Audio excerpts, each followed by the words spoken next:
The worst thing you can do is stay loyal to someone who keeps showing you you're not important. You feel it every time she pulls away, every time she rolls her eyes, every time she looks at her phone instead of you. You tell yourself it's nothing, but your gut knows better. She used to care.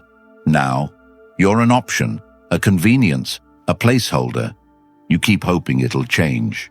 You think if you're more patient, more nice, more giving, she'll come back. But it never works. She's not confused. She knows what she's doing. And deep down, you do too. Comment, "I deserve respect," if you're done being blind to your worth. This video is your reset, not to fix her, but to rebuild you, to make you untouchable to anyone who doesn't see your value. And by the end of this, you will never be the same again. Number 1.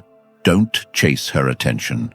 When someone pulls away emotionally, the urge to chase is almost automatic, like a reflex built from fear of abandonment, fear of not being enough, fear that somehow you caused the shift, and that if you just try harder, prove yourself more, fix what you think went wrong, they'll come back and things will feel like they used to. But that belief is an illusion that keeps you locked in a losing game, where the more you give, the less you're valued. Because chasing someone who no longer values you doesn't win their respect. It erodes yours. And the truth is brutal but freeing. They changed, not because you failed, but because they stopped seeing your worth. Maybe because you gave it away too easily. Maybe because you put them on a pedestal, hoping they'd finally see you, appreciate you, return your loyalty with depth. But instead, they got used to being your priority while making you their backup plan. And the more you gave, the more they withdrew. Not because they needed space, but because they knew you'd stay. And that's the harsh reality of human nature. We don't value what we don't have to work for. So when you keep chasing, texting first, checking their stories, replying instantly, rearranging your schedule while they keep canceling last minute, what you're really doing is training them to believe you'll tolerate anything, that your boundaries are flexible, that you'll keep coming back no matter how little they show up. And once that becomes their belief, they stop trying, because effort is reserved for what we fear losing, and no one fears losing what is always available. So if you're sitting there wondering why she doesn't call like she used to, why she stopped caring about your opinions, why your wins don't excite her and your pain doesn't move her, it's because she already sees herself as above you, because you handed her the role of your emotional anchor without demanding mutual energy in return. And every time you tolerated distance, accepted cold replies, overlooked the missed calls and dry energy, you reinforced that role. And this isn't about bitterness, it's about brutal clarity, because you can't be respected by someone you let walk all over you emotionally. And the solution starts not with trying to win her back, but with asking why you gave her the power to define your worth in the first place. And from that question, you'll find your next move. Pull back, not to play games, but because someone who doesn't meet you halfway doesn't deserve to meet you at all. And that begins with stillness, not noise, with pausing your energy and watching what happens when you stop feeding the dynamic. And what you'll see is telling. Either she'll step forward with genuine effort, or she'll disappear because the illusion of power is gone. And in both cases, you win, because your peace and dignity return to where they always belonged, with you.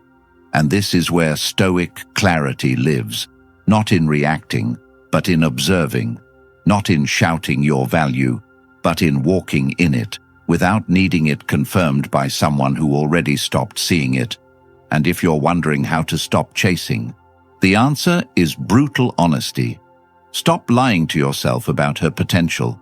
Stop writing love stories in your mind based on who she was at the start, and start seeing who she is now, because the gap between reality and your fantasy is where your pain lives. And when you close that gap, the pain ends. And that's when you stop chasing, because you finally realize the person worth chasing is the person you've been neglecting this whole time. You. And once you pour into your goals, your health, your mission, and your own peace, something strange happens. You become less reactive, more grounded, harder to shake, and she feels that shift.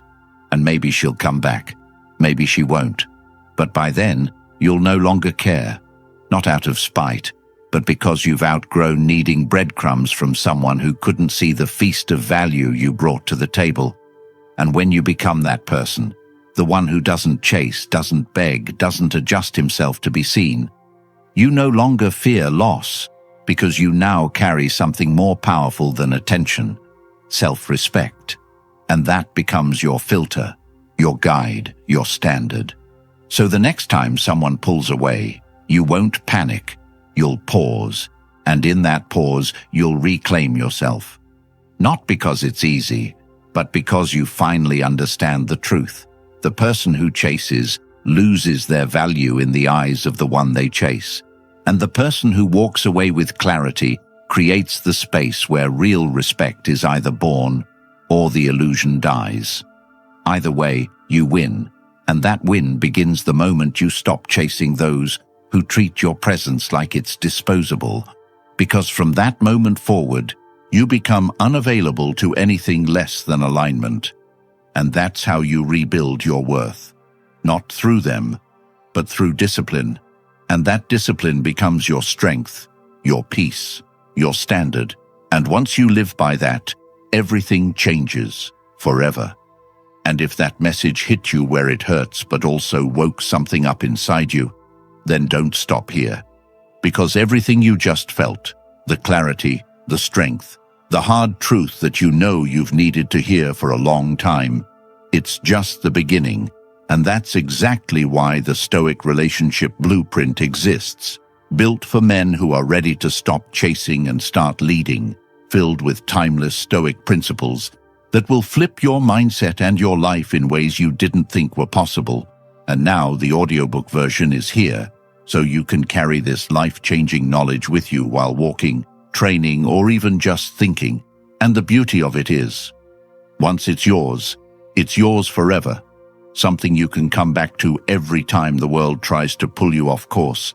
Something that reminds you who you are and how far you've come.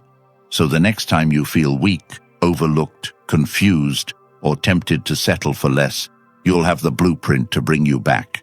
And it's waiting for you right now in the comments. All that's left is to take the step your future self is begging you to take. Number 2. Let her feel your absence. One of the deepest mistakes people make is thinking presence is what wins love. Thinking the more available they are, the more consistent, the more they show up, the more they'll be appreciated. But the opposite often happens, especially when you're giving that presence to someone who doesn't respect it, who doesn't reciprocate, who uses your consistency as a crutch to never change. And what people forget is that human nature often only reflects when something is removed, when the comfort is taken away, when the default is no longer guaranteed. And this is especially true when you deal with someone who's grown entitled to your presence, who expects your replies without earning your energy, who gets your emotional labor without giving emotional investment. And the most powerful thing you can do isn't raise your voice, send a long message, or even beg for change. It's to remove yourself silently, not out of bitterness, but out of realization, because silence says what words cannot. It says you're no longer willing to pour into someone who only takes, who only notices your worth when they fear losing access to it. And absence isn't about being petty, it's about being precise with your energy, because you have to understand that people don't think about what they have constant access to. They don't value the tap that never stops flowing. But when you turn off that flow, when your presence becomes rare, when your attention is no longer free, when your emotional investment becomes selective, suddenly the room gets quiet. Suddenly they have to sit with themselves and face the void your presence used to fill. And in that void they either reflect or replace, but either way, you get your answer, And it's better than confusion, because when you're always present, they never have to decide how they really feel. They can just float in your energy and pretend things are fine while giving you nothing. But when you step back, they either rise to meet you or reveal that they never intended to. And both outcomes are clarity, and that's the point. Clarity over confusion, alignment over attention, peace over patterns that drain you. And the truth is, the longer you overstay in situations that devalue you, the more damage you do to your own identity, because every time you tolerate less than you deserve, you make it harder for your soul to recognize your own worth. And the cure isn't in fixing them, it's in disappearing from dysfunction. And watch what happens when you no longer show up, when you stop being the one who checks in, who reaches out, who fixes the vibe. And in that silence, you find something powerful. Self-respect, because presence is a gift. And when it's given to the wrong people, it becomes a burden. But when you become selective, when you treat your time and attention like currency, people either invest or step aside. And that's how you filter who's real. Because those who only liked you when you were convenient disappear when you become intentional. And those who never deserved your presence are the first to notice your absence. And that absence teaches more than arguments ever could. And yes, it will be uncomfortable. Yes, it will trigger doubt. Yes, it may cause loneliness. But that's the space where healing lives. Because that space teaches you that solitude is not punishment, it's power. And that's what most people miss. They think pulling away is weakness, but in reality, pulling away is clarity. It's the moment you realize your peace matters more than proximity.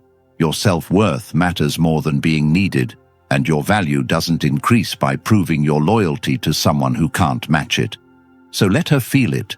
Let her feel what it's like to not have your attention readily available, to not have your energy as her emotional pillow, to not be able to count on your responses while giving you silence, and let her sit in the emptiness she created.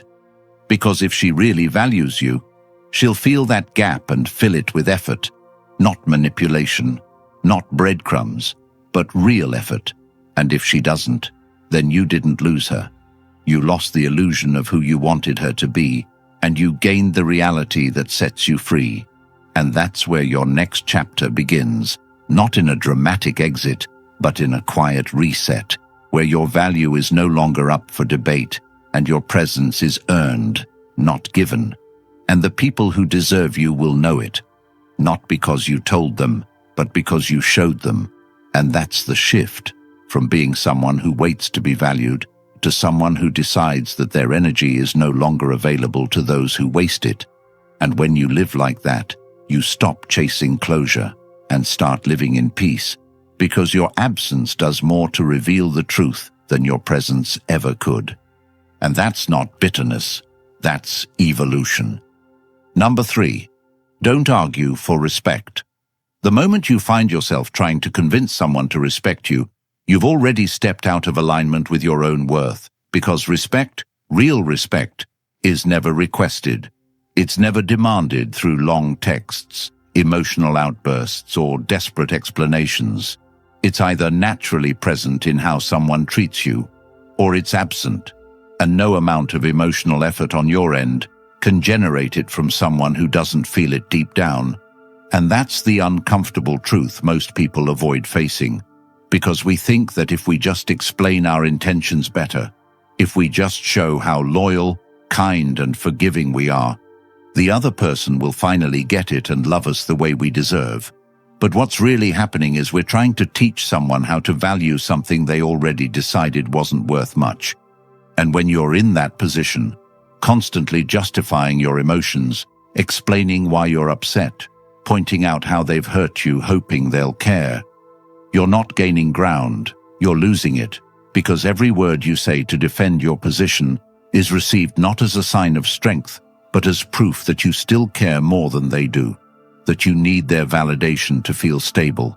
And once they feel that imbalance, it's over, because the dynamic has shifted from mutual respect to quiet control, and they now know that no matter how much they withhold, how cold they act, how distant or dismissive they become, you'll still be there trying to explain why you matter.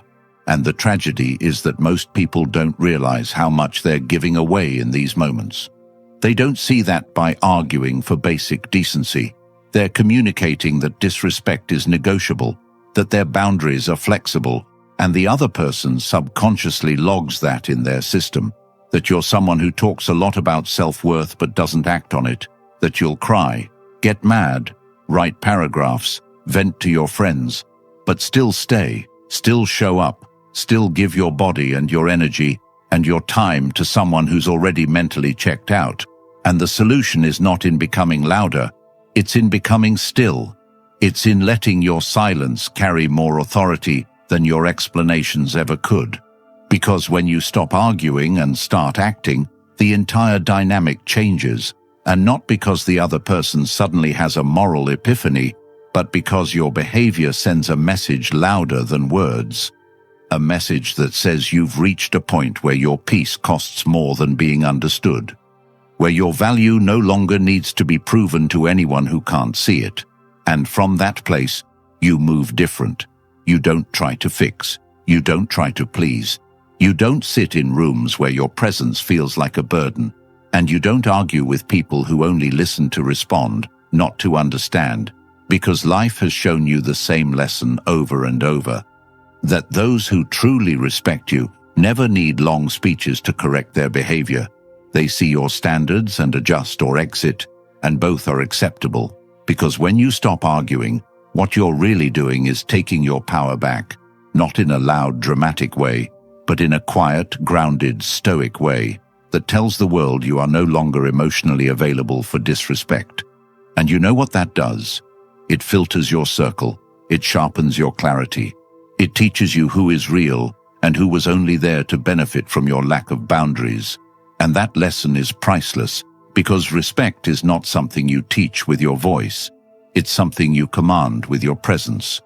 And the more you try to explain what should be obvious, your value, your standards, your pain, the more you drain yourself trying to educate someone who already knows they're hurting you. They just don't care enough to stop. And that's the line you have to draw. The point where you stop caring whether they understand, where you stop needing closure, stop hoping they'll change, stop trying to be seen, and start living in a way that makes you undeniable. Not because you shout louder, but because you walk away first. Because you build a life so grounded in peace and purpose that no amount of temporary affection or superficial charm can lure you back into emotional confusion. And this is what real strength looks like. Not passive tolerance disguised as patience, not emotional availability wrapped in desperation, but calm detachment rooted in deep self-respect. And that's what you become when you stop arguing. Because now your time is not spent trying to convince someone of your worth. It's invested in building a life where the only people who get access to you are the ones who never needed to be begged to act right. And if you're stuck in a loop where you're constantly defending yourself trying to make them, see how much you care, how deeply you love, how much you've been hurt. Stop, take a step back, and ask yourself this. Why am I working this hard to make someone respect what should already be clear? Why am I exhausting myself to be seen by someone who refuses to look? And if the answer is fear of loss, fear of being alone, fear of starting over, then that's where your healing begins, because no amount of explanation will ever compensate for a lack of self-worth, and no person is worth losing your peace over. And once you see that clearly, once you understand that begging for respect is beneath you, you never go back. You don't raise your voice. You raise your standards. You don't send more texts. You delete the thread. You don't ask why they changed. You accept they did. And you move forward with your head high and your energy intact, because life is too short to keep explaining yourself to people who don't listen, and your value is too high to be debated by someone who treats your pain like it's negotiable. So from this moment forward, don't argue for respect. Walk like it's already yours. Number 4, stay emotionally cool. There comes a point where you realize that not everything deserves your reaction, That every time you raise your voice, send that long message, or break down explaining how much something hurt you, you're leaking power, because the people who trigger you already know what they're doing, and if they can shift your emotions with a simple glance, a dismissive tone, or strategic silence, then they know they control you. And the person who controls how you feel controls how you think, how you move, and what you tolerate. So when you keep reacting, even when you're justified, you're stepping into a role where they are the puppet master and you're the one performing. And while you may tell yourself you're being honest, transparent, expressive, or passionate, what you're really doing is proving that your internal state depends on how they treat you externally. And that's a dangerous position to live from, because now you're vulnerable to every mood swing, every change in tone, every ignored text. And that puts you in a cycle where your peace is always borrowed and never owned. And that's why staying emotionally cool is not about being emotionless or robotic. It's about creating enough space between what happens and how you respond, so that you never hand your power over to someone who tests you. And when someone disrespects you, the reaction they expect is the one you must deny, because nothing shakes people more than a person who should be angry, who should be upset, who should be reactive, but chooses not to be, not because they're weak, but because they've trained themselves to be steady, and that steadiness is rare, it's powerful, it commands respect without needing to say a word. And when you respond to drama with silence, to insult with indifference, to manipulation with immovable peace, you're teaching the world how you handle pressure, and more importantly, you're teaching yourself that not every hit requires a swing. Some hits are designed to test if you'll throw away your frame to meet someone at their level. And when you refuse to do that, you rise, and the ones trying to pull you into chaos realize they're powerless against someone who won't take the bait. And that's what emotional coolness gives you: leverage, clarity, control. Because now you're no longer operating from impulse, you're operating from wisdom. And that wisdom tells you that peace is not something you hope they give you. It's something you protect by refusing to be pulled into games designed to distract you from your value. And this applies in every interaction. Whether she ignores you, tests you, provokes you, or pretends not to care, your job is not to explain, react, or validate the setup. Your job is to observe, decide, and move accordingly. And most people never develop this control because they never sit long enough with discomfort to realize they don't need to react. They just need to recognize the pattern and decide not to repeat it. And once you see that, you become unshakable, not because life or people stop trying you, but because you stop giving them the power to define how you feel. And that's where true emotional strength lives, not in how loud you get, but in how calm you stay. Number 5. Keep control of your life. If your world starts and ends with how she treats you, whether she responds, whether she compliments you, whether she makes time for you, then you've already handed over the keys to your internal stability to someone who may not even know how to drive their own life. And that's the kind of dependency that destroys your confidence, because now you're not living for your mission, your purpose, your path. You're living for her reaction. And once she becomes the emotional center of your existence, you've made her your authority, your anchor, your definition of success and failure. And that's not love. That's emotional slavery dressed up as connection. And what most people don't realize is that the more you orbit someone who's not even centered themselves, the more you drift from your own core, and suddenly you're waking up wondering why you feel lost, drained, uninspired. And the answer is simple. You're building your day around someone who isn't building anything with you. And if your happiness depends on whether someone calls, texts, or validates you, then your entire identity is on lease. And when that lease ends, so does your sense of self. And the only solution to this is to recenter your life around what actually lasts: your goals, your progress, your principles, your health, your money, your discipline. And when you do that, You no longer chase approval because you're busy building a reality where you approve of yourself. And that's not selfish, that's survival. Because if you don't fill your own cup, you'll be forever trying to get sips from someone else's. And when they stop pouring, you starve. And that's why you need your own foundation, your own plan, your own rhythm. Because once you start keeping promises to yourself, once you start stacking wins daily, waking up early, training your body, developing skills, staying consistent, you start feeling powerful in ways no external relationship can provide. And from that power comes detachment, not coldness, but clarity. The kind of clarity that makes it easy to say no to disrespect, because your life is already full, and you don't need to tolerate breadcrumbs when you're busy baking your own bread. And now, when someone enters your life, they're not your focus. They're a potential addition to an already complete system. And if they add value, great. If not, they're simply not qualified to stay. And that mindset changes everything, because now you're no longer operating from fear of losing someone, but from confidence in who you are without them. And when that happens, you stop being manipulated, stop being drained, stop being second-guessed, because people can feel when you're whole, and they treat you accordingly. And if they don't, you remove them without hesitation, not because you're bitter, but because you're busy.